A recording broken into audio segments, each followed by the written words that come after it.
Magandang araw! Sama-sama tayong matuto sa Teacher Sal Learning Resource Channel. Revised K-12 Curriculum, EPP FCS 5, Quarter 3, Week 6, Kagamitan at pamamaraan sa paggawa ng embroidery stitches, kahalagahan ng pagbuburda, embroidery stitches, pagbuo ng disenyo gamit ang embroidery. Ito si Elena. Mahilig siyang manahi gamit ang kanyang kamay at bago pa lang siya sa paggamit ng makinang pantahi. Halina't tulungan natin siyang alamin ang mga parte ng makinang pantahi o sewing machine.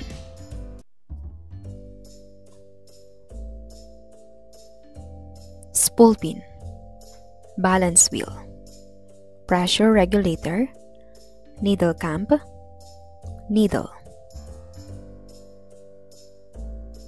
Tingnan ang larawan at ibigay ang pangalan ng mga kagamitang ginagamit sa pagbuburda o embroidery. Hoops,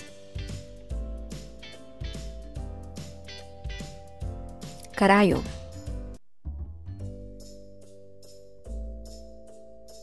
gunting, threads, tape measure. Ano ang ipinapakita ng nasa larawan? Gumawa ng pangungusap ayon sa larawang nakikita. Ano sa iyong palagay ang gamit ng mga ito? Mga kahalagahan ng kasanayan sa pagbuburda, kabuhayan, pagpapanatili ng kulturang Pilipino, pandekorasyon, libangan, nakapagdudulot ng kasiyahan. Isulat ang letra ng tamang sagot na uugnay sa isinasaad ng bawat pahayag. Ang mga pagpipiliin ay kalado, French knot, chain stitch, back stitch, satin stitch. Ito ay para sa paggawa ng maliit na tuldok o tuldok na disenyo. French knot. Ito ay pag-fill ng mga solido na bahagi ng disenyo. Satin stitch. Ito ay sa paggawa ng chain-like pattern. Chain stitch. Ito ay karaniwang stitch na ginagamit para sa paggawa ng linya. Back stitch. Ito ay tradisyonal na pananahi o pagbuburda na ginagamit sa barong Tagalog. Kalado. Kaugnay na paksa bilang isa, kagamitan at pamamaraan sa paggawa ng embroidery stitches. Manood ng video tungkol sa pagbuburda o embroidery. Pagkatapos manood, sagutin ang mga tanong tungkol sa napanood na video. Narito ang YouTube link.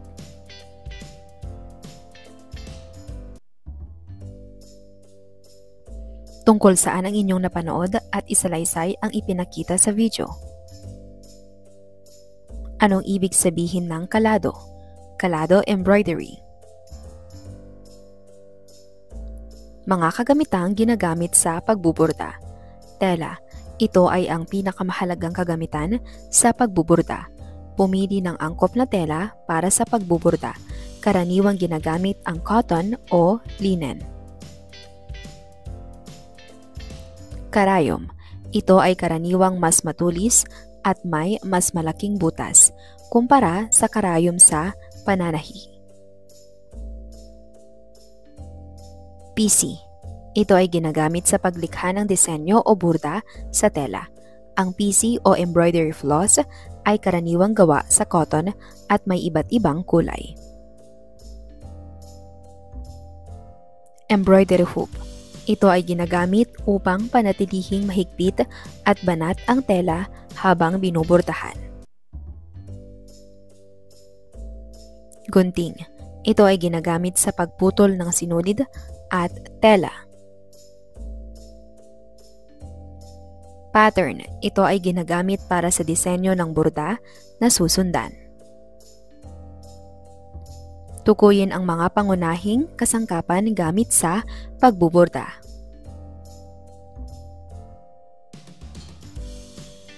Tela, karayom, PC, embroidery hoop, gunting.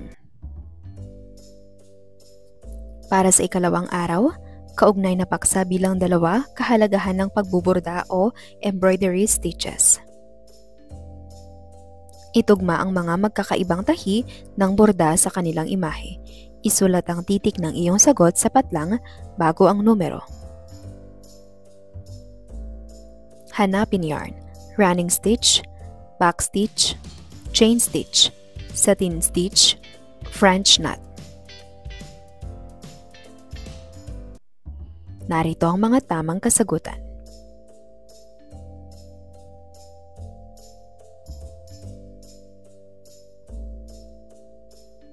Panoorin ang video tungkol sa mga paraan ng paggawa ng iba't ibang uri ng tahi sa pagbuburda.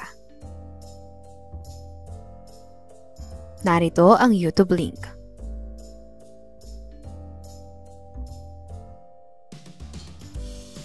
Tungkol saan ang pinanood niyong video?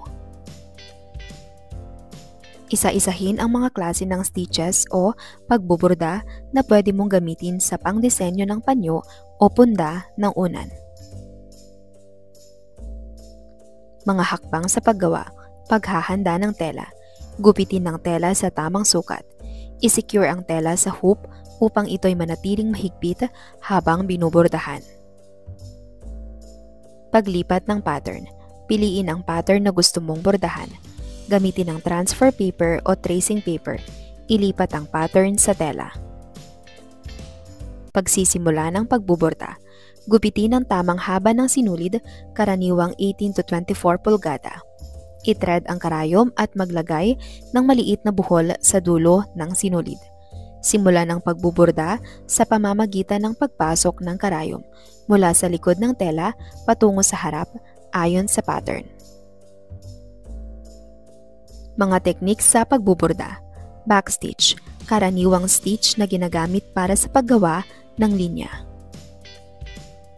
Satin stitch, para sa pag-fill ng mga solido na bahagi ng disenyo. French knot, para sa paggawa ng maliliit na tuldok o tuldok na disenyo. Chain stitch, para sa paggawa ng chain-like pattern. Pagwawakas, kapag tapos na ang bahagi ng disenyo o ang buong disenyo, itali ang sinulid sa likod ng tela upang ito ay hindi maalis.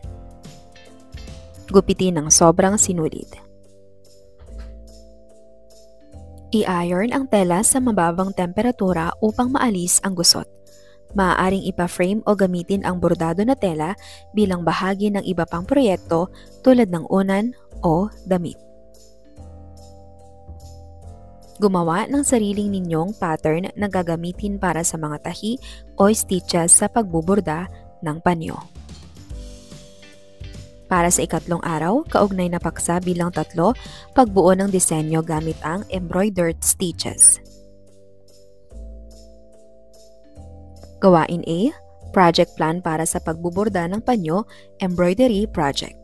Layunin ng proyekto, matutunan ng mga mag-aaral ang mga pangunahing kaalaman sa pagbuburda at makalikha ng isang simpleng disenyo gamit ang mga pangunahing tahi o stitches. Materyales, tela, Aida cloth o kahit anong tela na pwede sa pagbuburda, embroidery hoop, embroidery needle, embroidery thread, iba't ibang kulay, gunting at pattern o disenyo na gagamitin tulad ng bulaklak, puso, bituin at ibaba. Oras ng proyekto, kabuoang oras ay 1 linggong paglikha ng disenyo at pagtatapos ng proyekto. Mga hakbang, kilalanin ang iba't ibang uri ng tahi sa pagbuburda. Ihanda at tiyaking kompleto ang inyong mga materyales. Panoorin at sundin kung paano gawin ang running stitch, back stitch, satin stitch, chain stitch at French knot. Pagpraktisan ang mga tahi na ito.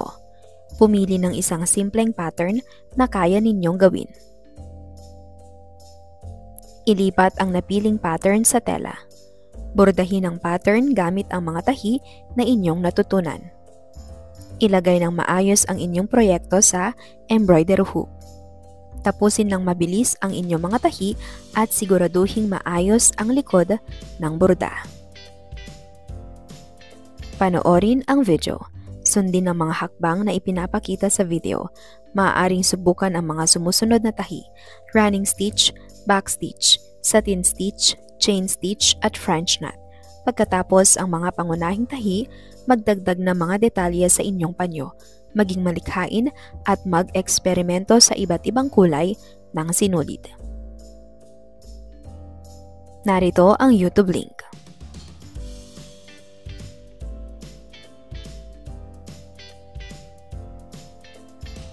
Running stitch.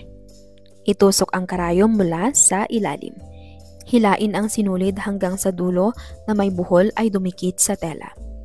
Itusok ang karayom mula sa ibabaw pababa.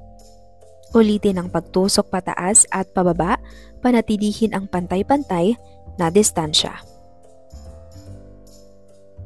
Backstitch. Itusok ang karayom mula sa ilalim. Hilain ang sinulid hanggang sa dulo na may buhol ay dumikit sa tela. Itusok ang karayom mula sa ibabaw pababa. Itusok ang karayom mula sa ilalim pataas. Itusok ang karayom pabalik sa dulo ng unang tahi. Ulitin ang mga hakbang para sa susunod na mga tahi. Chain stitch. Itusok ang karayom mula sa ilalim, gumawa ng loop sa ibabaw ng tela. Itusok ang karayom mula sa ilalim pataas sa loob ng loop. Hilain ang sinulid upang bumuo ng unang chain. Ulitin ang proseso para sa susunod na chains. Tapusin ang tahi sa pamamagitan ng pagtusok sa labas ng huling loop. Satin stitch. Itusok ang karayom mula sa ilalim. Itusok ang karayom mula sa ibabaw pababa. Itusok ang karayom mula sa ilalim pataas malapit sa unang tahi. Ulitin ang pagtahi ng pantay-pantay katabi ng bawat tahi. Tapusin ang tahi sa pamamagitan ng pagtusok sa ilalim ng tela at pagbuo ng buhol. French knot. Itusok ang karayom mula sa ilalim. Ibalot ang sinulid sa karayom ng 2 hanggang 3 beses. Itusok muli ang karayom malapit sa butas kung saan ito lumabas. Hilain ang sinulid upang bumuo ng buhol sa ibabaw ng tela. Isulat ang letra ng tamang sagot na nauugnay sa isinasaad ng bawat pahayag. Ang mga pagpipilian ay A. Running stitch, B. French knot, C. Chain stitch, D. Back stitch, E. Satin stitch. Bumubuo ng tuloy-tuloy na linya sa pamamagitan ng paglabas ng karayom sa likod ng unang tusok. Backstitch. Binubuo ng serye ng mga maliliit na tusok sa parehong direksyon na may mga pagitan sa pagitan ng bawat tusok. Running stitch. Bumubuo ng mga magkakabit na loop na nagbibigay ng bracelet na hitsura. Chain stitch. Ginagamit upang punan ang isang lugar ng tela na may makinis at magkakadikit na tusok. Satin stitch. Bumubuo ng maliit na buhol sa ibabaw ng tela, kadalasang ginagamit para sa mga dekorasyon. French knot. Para sa ika-4 na araw, kaugnay na paksa bilang 3, pagbuo ng disenyo gamit ang embroidered stitches. Ano ang pakiramdam mo sa pagbuborda? Aling bahagi sa pagbuborda ang naging mahirap para sa iyo? Ipaliwanag. Punan ang mga parirala upang mabuo ang mga pangungusap. Natutunan ko na, patlang.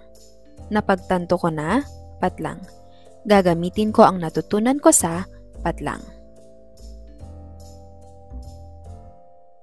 Basahin ang sumusunod na pahayag, isulat ang tama kung ang pahayag ay totoo at mali kung hindi ito totoo. Ang hoop ay ginagamit upang mapanatiling maluwag ang telang binubordahan. Mali. Sa pagbuborda, sinisimulan ito sa pamamagitan ng pagpasok ng karayom mula sa harap ng tela patungo sa anyo ng pattern na gusto. Mali. Ang kalado embroidery ay karaniwang ginagamit sa barong Tagalog. Tama. Maaaring ipa-frame o gamitin ang mga bordadong tela bilang bahagi ng iba pang proyekto. Tama. Ang pagbuborda ay makalilikha ng disenyo tulong ang iba't ibang tahi o stitches. Tama. Para sa inyong takdang aralin, magpatuloy sa pagsasanay ng iba't ibang uri ng tahi o stitches sa bahay, kasama ang ibang miyembro ng pamilya. Kumuha ng larawan ng iyong produkto at gumawa ng collage kung paano mo ito nabuo. Ipasa ito sa iyong guro.